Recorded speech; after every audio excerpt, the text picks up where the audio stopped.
तो resonance structure से इस बार आपके एग्जाम में एज इट इज क्वेश्चन आएगा, डायरेक्ट एनसीईआरटी से आएगा। कहां से आएगा? आप एनसीईआरटी में पहले ही हाईलाइट कर लो। ठीक, देखो ये वाला जो पैसेज है ना, यहां से आएगा। लिखो यहां पे कि नीट 2024 में एज इट इज क्वेश्चन आएगा, क्योंकि सर ने बोला है, सुनील सर ने बोला है। और मैं एग्जामिनर से भी रिक्वेस्ट करूंगा कि एग्जामिनर यहां से एक क्वेश्चन पूछ ले, क्योंकि ये बहुत इंपॉर्टेंट कॉन्सेप्ट है और मैं अच्छे से समझा रहा हूं इसलिए।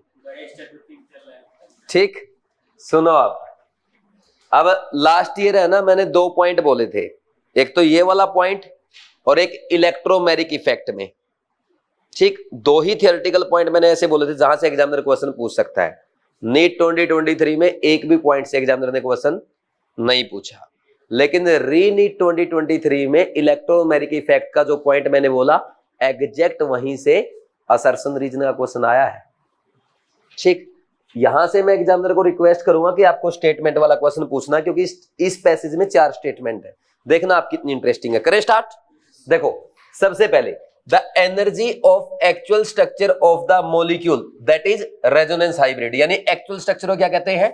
Resonance hybrid is lower than that of any of the canonical structures, यानी जितने भी कैनोनिकल स्ट्रक्चर बनेंगे, जितने भी रेजोनेटिंग स्ट्रक्चर बनेंगे, यानी जितने भी कैनोनिकल फॉर्म्स बनेगी, रेजोनेंस हाइब्रिड की एनर्जी उन सबसे कम होती है। ठीक, नेक्स्ट पॉइंट पढ़ना, the difference in energy between the actual structure and the lowest energy resonance structure is called the resonance stabilization energy और सिंपली रेजोनेंस एनर्जी। इसका मतलब क्या हुआ? कोई एक्सप्लेन कर सकता है?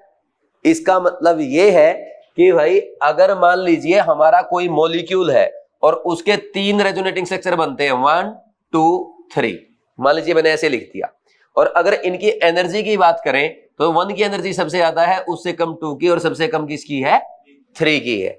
ठीक, तो अब रेजोनेंस एनर्जी पता है क्या होगी? एंड किसका डिफरेंस होगा? हमारा रेजोनेंस हाइब्रिड की एनर्जी और लोवेस्ट एनर्जी स्ट्रक्चर की एनर्जी। देखो 3 रेजोनेटिंग स्ट्रक्चर बने 1 2 3, उनमें से सबसे कम किसकी है? थर्ड की सबसे कम है, तो थर्ड की एनर्जी लो और रेजोनेंस हाइब्रिड की एनर्जी लो, उनका डिफरेंस कर दो, that is called resonance stabilization energy और सिंपली रेजोनेंस एनर्जी। बोलो कोई डाउट नहीं है? समझ आया कि नहीं आया? फिर इसके बाद next point, the more the number of important contributing structures the more is the resonance energy. क्या बोल रहा है? जितने ज्यादा कंट्रीब्यूटिंग स्ट्रक्चर्स होंगे, रेजोनेंस एनर्जी उतनी ही ज्यादा होगी। ये कैसे हुआ? मान लीजिए हमारे मॉलिक्यूल में 3 स्ट्रक्चर होने की बजाय कितने स्ट्रक्चर होते?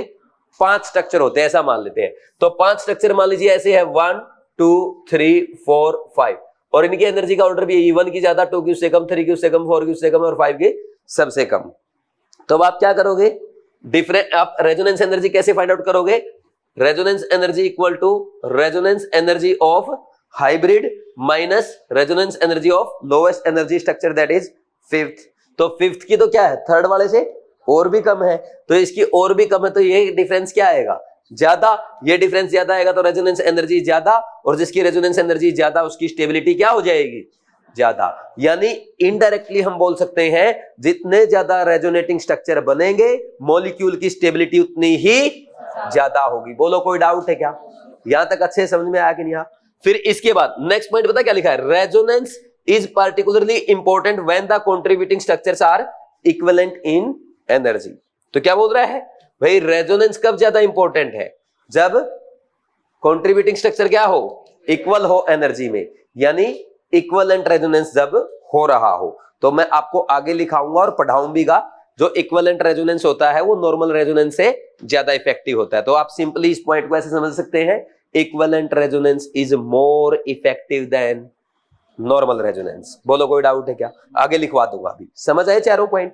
कोई पॉइंट दोबारा एक्सप्लेन करना है? बोलो। देखो क्या पढ़ा भाई? एक्चुअल स्ट्रक्चर जो है उसकी एनर्जी क्या होगी? किसी भी अदर रेजोनेटिंग स्ट्रक्चर से कम होगी, पहला पॉइंट। दूसरा पॉइंट ये है कि आपके जितने भी रेजोनेटिंग स्ट्रक्चर बन रहे हैं उनमें जो लोवेस्ट रेजोनेटिंग स्ट्रक्चर है उसकी एनर्जी और रेजोनेंस हाइब्रिड की एनर्जी जो है उनका गैप क्या कहलाएगा? रेजोनेंस एनर्जी कहलाएगा। फिर बोल रहा है कि जितने ज्यादा रेजोनेटिंग स्ट्रक्चर्स बनेंगे तो रेजोनेंस एनर्जी उतनी ही ज्यादा होगी, यानी उतनी ही मॉलिक्यूल की स्टेबिलिटी होगी। और लास्ट पॉइंट क्या बोल रहा है, equivalent resonance is always more effective than normal resonance. अब एग्जामिनर क्वेश्चन कैसे पूछ सकता है, ये 4 स्टेटमेंट दे सकता है, इनमें से पूछ सकता है करेक्ट कौन सी इनकरेक्ट कौन सी है, चेंज करके दे देगा। एक ऑप्शन तो ये हो गया, दूसरा चारों स्टेटमेंट देगा, इनमें से कितनी करेक्ट है कितनी इनकरेक्ट है, ऐसे पूछ सकता है। इसके अलावा 4 के अलावा 6 8 भी कर सकता है। कैसे भाई, नीचे वाला पैसेज भी तो इंपॉर्टेंट है, यहां से भी क्वेश्चन आ सकता है। ये सारे पॉइंट मैंने अभी आपको नहीं पढ़ाए, आगे पढ़ाऊंगा, अभी आपके क्लियर नहीं हुए, अभी आगे आ जाएंगे। ये रूल्स फॉर रेजोनेटिंग स्ट्रक्चर में आएंगे, आगे क्लियर हो जाएंगे। ठीक, ये बिल्कुल आसान है, ये थोड़ा सा टफ था। ये पैसेज अगर आप घर पे खुद से पढ़ते आपको शायद समझ में ना आता। ठीक, इसीलिए तो तुम मेरे पास आए हो, तो समझ में आ जाए। अब एक काम करते हैं, इनको है ना एक बार नोट्स में लिख और लेते हैं, क्योंकि बार बार एनसीईआरटी थोड़ा उठाओगे, तो नोट्स में लिख लो।